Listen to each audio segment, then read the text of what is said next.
The most dangerous man on the Kansas plains trusted no one until a broken woman walked into his ranch.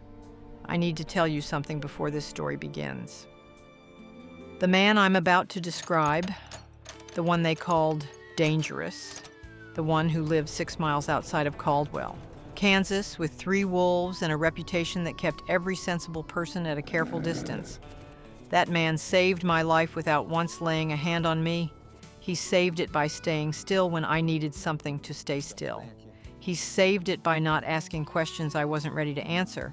And he saved it mostly by being exactly as broken as I was, in a way I didn't recognize until it was too late to pretend I hadn't seen it. My name is Nora Hallett.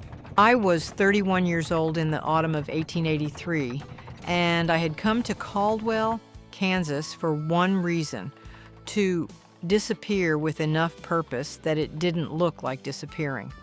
I had been a welfare worker in St. Louis. That was what they called it then. A woman who worked under the county welfare board, visiting families in difficulty, assessing children in unsafe conditions, making the recommendations that the courts would act on.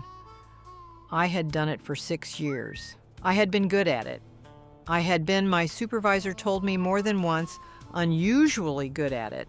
At reading rooms, at reading people, at knowing when something beneath the surface was wrong before anyone said a word.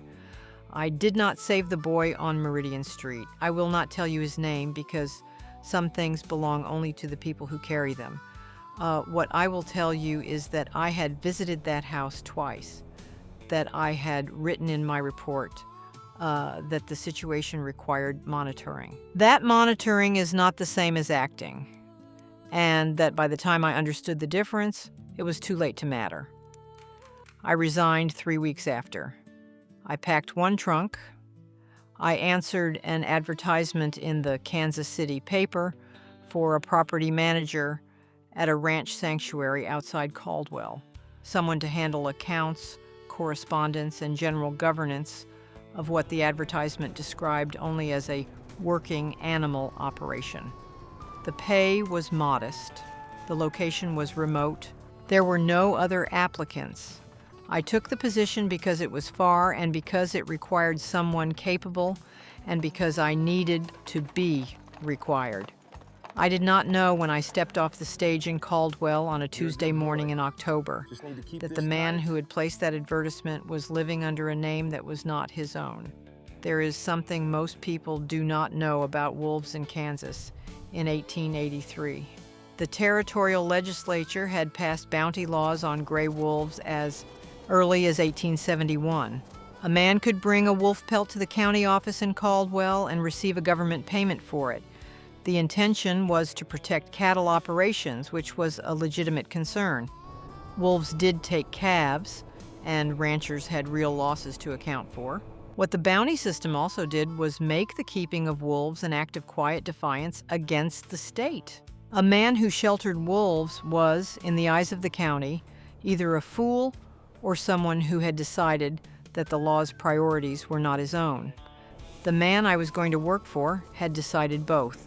His name, as far as Caldwell knew it, was Thomas Ardan. He had operated the Ardan Ranch for 4 years, kept to himself with the consistency that the town had long since stopped questioning, and was known for 2 things: that he paid his accounts on time and in full, and that he kept wolves on his property that he refused under any circumstances to surrender. The town thought him dangerous because of the wolves. They were not entirely wrong, but they had the reason slightly off. He met me at the stage himself. I had expected a foreman or a hand sent with a wagon. Instead, there was a man leaning against the post outside the Caldwell dry goods store, with the patient stillness of someone who has learned to wait without it costing him anything. Tall, dark-haired, going gray at the temples in the way that happens to men who have worried quietly for a long time. A face that was not unfriendly but was not open either. The face of someone who has practiced economy with his expressions and found it suits him. He looked at me the way I had looked at rooms for 6 years. taking inventory, assessing what was visible and what was being managed. I recognized the look because I was doing the same thing to him. "Mr. Ardan," I said. "Miss Hallett," he said. He took my trunk without asking. We did not shake hands. The ride to the ranch took the better part of an hour across flat Kansas grassland, the color of old wheat, the sky enormous overhead in the way that Kansas skies are enormous, not dramatic, just present, too big to ignore. He did not make conversation. I did not require it. We rode in a silence that was not uncomfortable, which told me something about him I filed away for later. The ranch was larger than the advertisement suggested. A main house, 2 outbuildings, a long barn, and beyond the barn, a fenced enclosure that I noticed immediately because of what was moving inside it. 3 wolves, 1 gray, 2 dark brown, all watching the wagon with the focused attention of animals that have learned to read approaching things and have survived long enough to be good at it. I looked at them for a long moment. "They're not dangerous," Thomas Ardan said, which was the first complete sentence he had offered since Caldwell. "Not to you? How do you know?" I asked. "You haven't seen me near them." He looked at me. A brief assessment, the same one from the stage. "You didn't tighten when you saw them," he said. "Most people tighten." He got down from the wagon and left me to look at the wolves. I looked at them for a while longer. The gray one held my gaze without aggression, just attention. The kind that means I see you and I am deciding, which is different from the kind that means I see you and I have already decided. I understood that kind of looking. The work was real. That was the first thing I confirmed, because I had half expected the advertisement to be vaguer than the reality, and it was not. There were accounts to manage, correspondence with a feed supplier in Wichita, records on each of the animals in the sanctuary, and there were more animals than the wolves. 2 horses recovering from leg injuries, a dog that had been found on the road with a broken jaw, wired shut and healing, 4 cattle that had been retired from the county auction for reasons Thomas Ardan had not explained in writing and did not explain to me directly. I did not ask. I opened the ledgers, found them accurate and current, and began to understand the operation. What I also began to understand over the first 2 weeks was that Thomas Ardan ran this ranch with the meticulous care of a man who has transferred everything he cannot give to people into the keeping of animals. The records on each creature were detailed beyond what any county inspector would require. Feed schedules, weight logs, behavioral notes written in a handwriting that was educated and precise. A man who had gone to school somewhere at some point before he became whoever he was now. I did not ask about that either. What we had in those first weeks was a working arrangement of 2 people who had independently arrived at the conclusion that questions cost more than they return, and who were therefore unusually comfortable in each other's silence. The wolves were where that changed.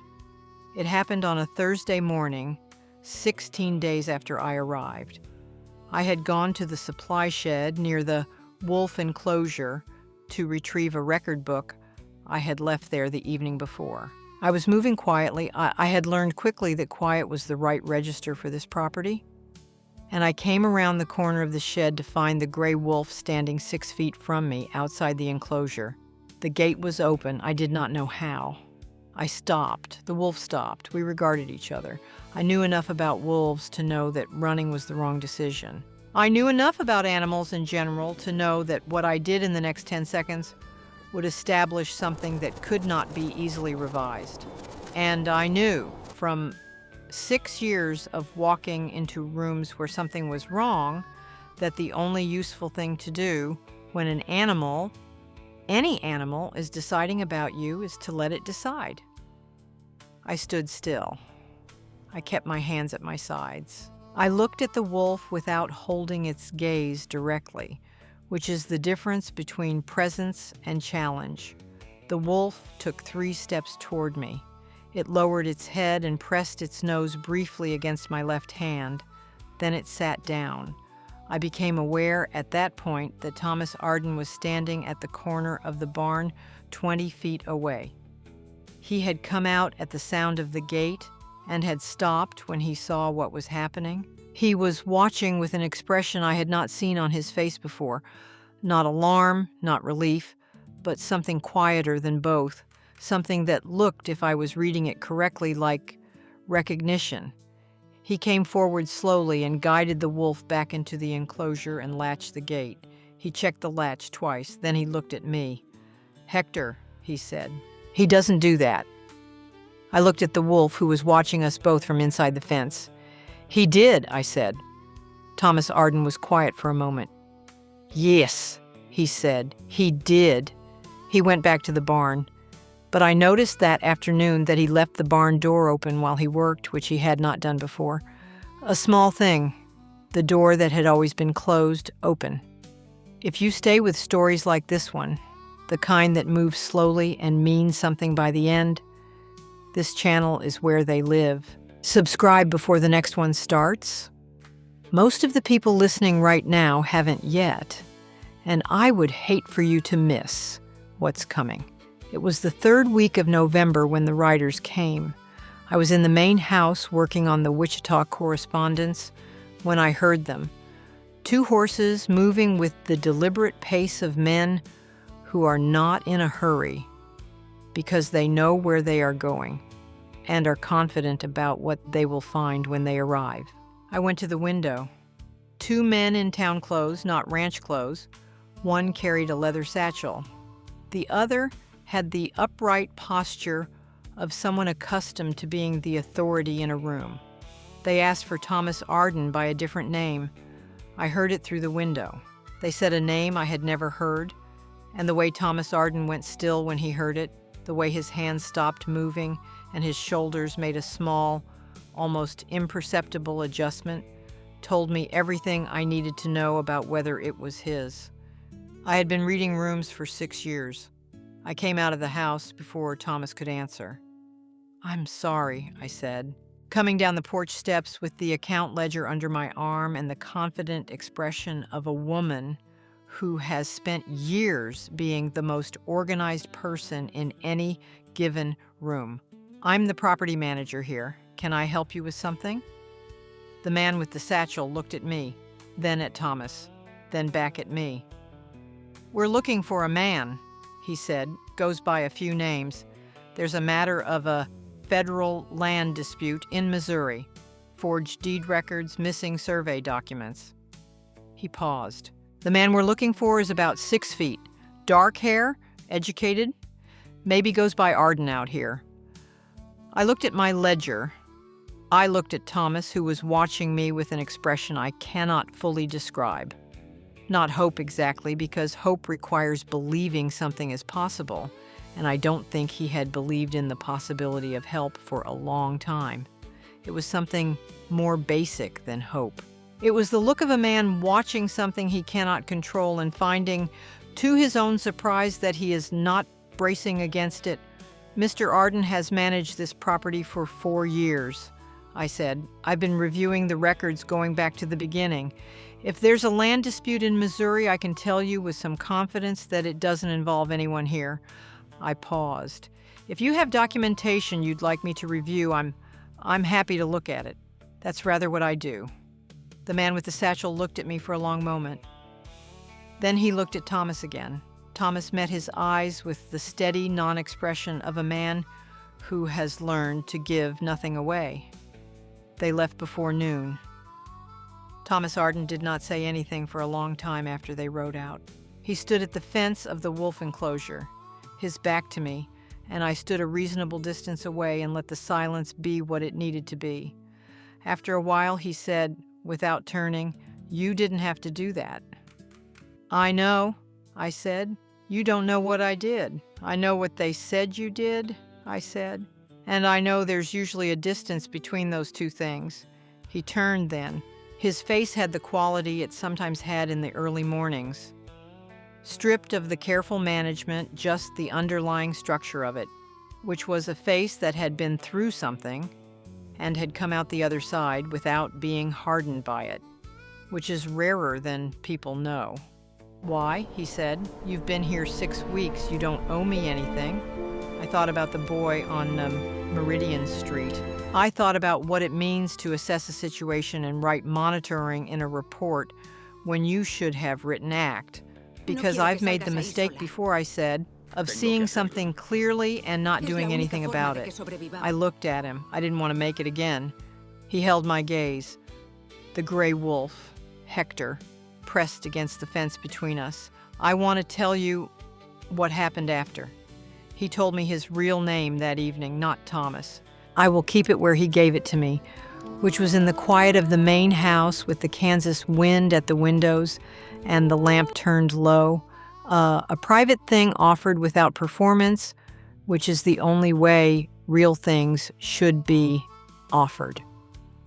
The land dispute in Missouri was real and complicated and not entirely his fault, and not entirely not his fault either, which is the condition of most true things, and which he understood about himself with a clarity that I found, unexpectedly, to be one of the more decent qualities I had ever encountered in a person. He had come to Kansas because the wolves needed someone and he needed something to need him. That was how he said it, plain and without self-pity, the way he said everything. I stayed through the winter. In February, on a morning when the Kansas plains were flat and white and the sky was the particular pale blue that only exists in February, I found the wolf's old leather collar on the porch step outside my door. Hector had outgrown it 2 months before. Thomas had kept it on a nail in the barn. There was no note. There didn't need to be. I held it in both hands for a long time, standing in the cold doorway, and I thought about the boy on Meridian Street, and about the rooms I had walked into and the ones I had walked away from, and about what it means to finally stop monitoring and start acting. The collar was worn smooth on the inside from years of use. It had kept something wild safe for a long time. I hung it on the hook inside my door, where I could see it every morning. That was where it stayed. I've thought, in the years since, about what it means to be broken in a way that nobody can see. The kind of damage that doesn't show on the outside. That lets you keep working, keep functioning, keep arriving on time and doing the task correctly, while something underneath has gone very quiet, in the way that things go quiet when they have given up making noise. I came to that Kansas ranch to disappear. So did he. We were both so practiced at managing our surfaces that neither of us recognized the other for what we were, which was the same thing. Two people who had stopped expecting to be seen clearly and had made a kind of grim peace with that. What I know now is that the things we keep, the ones we carry quietly without explanation, are sometimes exactly the things that allow us to recognize the same weight in someone else. My 6 years of reading rooms meant that I could read him. His years of caring for what others had abandoned meant that he could, without words, extend that same care to me. We did not save each other. That is not how it works, and anyone who tells you otherwise is selling you something easier than the truth. What we did was stay, in the same place, at the same time, long enough for the staying to become its own kind of answer. Before you go, I want you to sit with something. Is there something you've been running from? Not because you're a coward, but because staying felt like it would cost you the last thing you had left? And is it possible that somewhere, in a place you haven't looked yet, something as lost as you are has already decided that you're the one it was waiting for? The wolf knew before either of us did.